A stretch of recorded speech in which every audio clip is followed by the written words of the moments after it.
Hello everyone, আজ তোমাদের জন্য একটা নিউ ব্লগ নিয়ে চলে আসলাম। তো চলো, আজ ব্লগটা খুবই ইন্টারেস্টিং হতে চলেছে, কারণ এই ব্লগে একটা নতুন সদস্য আছে। তো চলো, এই ওকে তুলে দে। সো গাইস, কে এসছে চলো সেটা আমি তোমাদেরকে এখনই দেখাচ্ছি, মানে ক্লিয়ার করে দেখাচ্ছি কে এসছে। তো বন্ধুরা, এই সেই হচ্ছে নতুন অতিথি। ও হচ্ছে মানে আমার পাশের বাড়ির, একদম আমাদের পাশের বাড়ির হচ্ছে মানে তার মেয়ে, মানে একটা দাদা আছে তার মেয়ে। পঙ্কুলে এইবার করছে, দেখি মা, দেখি, এই দেখো এটা কি হচ্ছে। হ্যাঁ, ও না মানে ভীষণ কিউট। আর ওকে এখন মানে কদিন আগেই ওর মুখে ভাত হয়েছে, অন্নপ্রাশন হয়েছে। তো সেই থেকেই না ও তখন থেকে বসতে পারে, ঠিক আছে। আগে বসতে পারতো না, শুধু শুয়ে থাকতো। আর এখন বসিয়ে দিলে চুপচাপ বসে খেলা করে। এই দেখো পঙ্কুলে, এই দেখো এটা কি হচ্ছে মা, এই দেখো। আর এইটা হচ্ছে আমার দাদার মেয়ে, সবাই জানো, একে আর নতুন করে চেনাতে হবে না। কি করছিস ওটা? तेरा बाप यहाँ छोड़कर गया था कि तेरी माँ? কি লাগাচ্ছিস? ওইটা লাগাতে পারছিস না? এই দেখো হচ্ছে এখন কাঁথা নিয়ে খেলছে বসে বসে। আর পুতুল ওকে দেওয়া হয়েছে, এই ছোটো ছোটো পুতুলগুলো আমার মা আমাকে এনে দিয়েছিল। ভীষণ সুন্দর, ভীষণ কিউট, দেখাই পাচ্ছ। এই দেখো পঙ্কুলে, পুতুলের নাম কিউট, আর কিউট হবে না। না হবে না। পঙ্কুলে এইদিকে দেখা মা, এই তো এই তো এই তো এই তো। এটা কি হচ্ছে? এটা কি? হ্যাঁ, তো বন্ধুরা দেখো কি সুন্দর খেলছে। পঙ্কুলে, পঙ্কুলে এটা কি মা, এটা কি?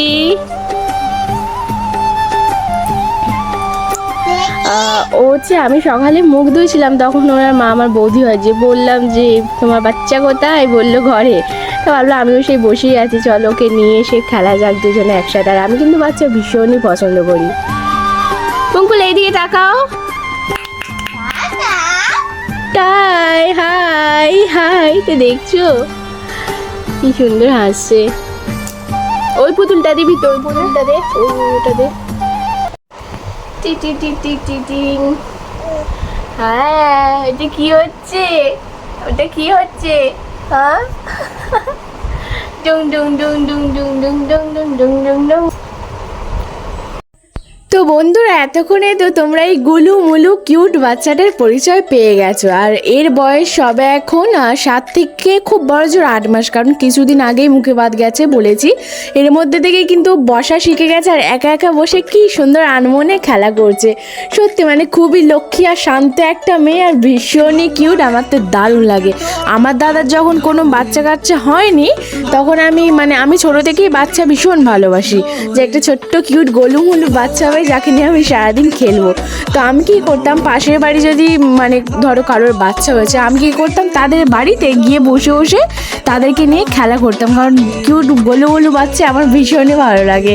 তো চলো, কোনো ব্যাপার না, একটু পরেই তো ওর মা চলে আসবে, ওকে স্নান করানোর জন্য নিয়ে চলে যাবে। আর ও কিন্তু আমাদের বাড়িতে অনেকক্ষণই প্রায় আছে, কারণ কি ওর মা করছিল একটু কাজ, সেই জন্য আমাদের বাড়িতে দিয়ে গেছে। আর আমি তো বেশ নিয়ে খেলছিলাম, দেখাই পাচ্ছ এত চোখে, মানে ওকে এত বিরক্ত করছি, ও কিন্তু কোনো কান্না নেই, মানে ওকে মারো বকো উল্টো পাল্টা বলো, ওর মুখে কিন্তু হাসিটা কিন্তু লেগেই থাকবে, দেখা পাচ্ছি তোমরা।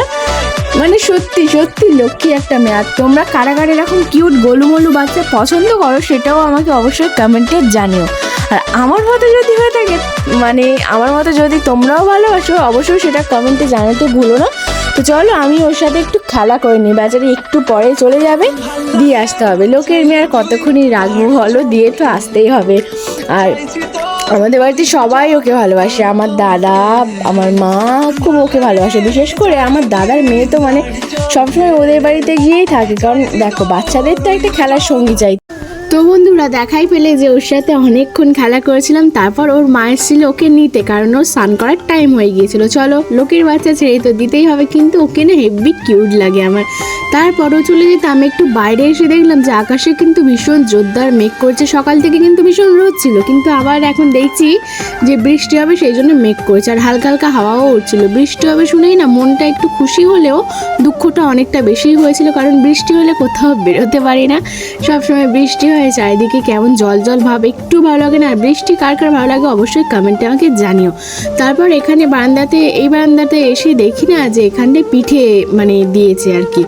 কাল হচ্ছে বৌদির বাপের বাড়ি থেকে দিতে এসেছিলো পিঠে। এখানে দেখছি 3 রকমের পিঠে আছে, একটা নারকল পিঠা, 2 রকমের তালের পিঠে। আর পিঠে খেতে কাদের কাদের পছন্দ সেটাও কমেন্টে জানিও। পিঠে আমার অপছন্দের জিনিস হলেও সিজনের জিনিস তো একটা আধা ভাই খেয়ে দেখাই যায়। আর সত্যিকারের বলতে পিঠেটা কিন্তু অনেকটাই সফট, মানে নরম ছিল, আর খেতেও কিন্তু বেশ মিষ্টি মিষ্টি ছিল। কিন্তু আমি বেশি খাবো না, কারণ সকালবেলা তেলের জিনিস খেলে আমার আবার অ্যাসিড হয়ে যাবে। চলো এখানে দেখছি যে মায়ের রান্না বান্না সব কিছু হয়ে গেছে, দুপুর হয়ে গেছে, এখনও প্রায় তোমার 2টো থেকে 2:30 বাজে। আমি একটু ঘুমাচ্ছিলাম। এখানে দেখছি লাল লাল ঝাল ঝাল হয়েছে, ডিমের তরকারি হয়েছে আর ভেন্ডি সেদ্ধ। চলো এত ভাত খাবো না বলে সাইডে থালাও আছে, কারণ আমার শরীরটা একটু খারাপ, শরীর ভালো থাকলেও এত ভাত খায় না। চলো তারপর আমি কিন্তু একটা কথা বলে দিই, তোমরা কিন্তু আমাকে কেউ খারাপ কমেন্ট করবে না। আমি কিন্তু এখনো স্নান করিনি, কারণ আমার ছিল জ্বর। তারপর আমি একটু ঘুমিয়ে পড়েছিলাম, সেই জন্য অনেক ভিডিওই তোমাদের সাথে শেয়ার করা হলো না। চলো কোনো ব্যাপার না, খাওয়া দাওয়া করেই স্নান করবো। চলো একটু টেস্ট করা যাক। ভেন্ডি ভাতে তো আমার প্রায় মানে মোটামুটি ভালোই লাগে, অপছন্দের জিনিস বলবো না, খেতে বেশ ভালোই লাগে। আরও মাছের ঝোলের সাথে ভেন্ডি দিলে মানে আরও আমার ভালো লাগে। তো চলো কোনো ব্যাপার না, খেয়ে দেখলাম যে ভালো হয়েছে, জ্বর মুখে বেশ ভালোই লাগছে খেতে। চলো আমি ততক্ষণ খেতে থাকি, আর তোমরা কমেন্টে জানাও যে এরকম লাল লাল ঝাল ঝাল ডিমের তরকারি কার কার ভালো লাগে। আমার তো ভাই বেশ লাগে। চলো বেশি কথা বলবো না, আগে চটপট খেয়ে নি। মা এসে যদি দেখে এখনও খায়নি তো ঝামেলা হয়ে যাবে।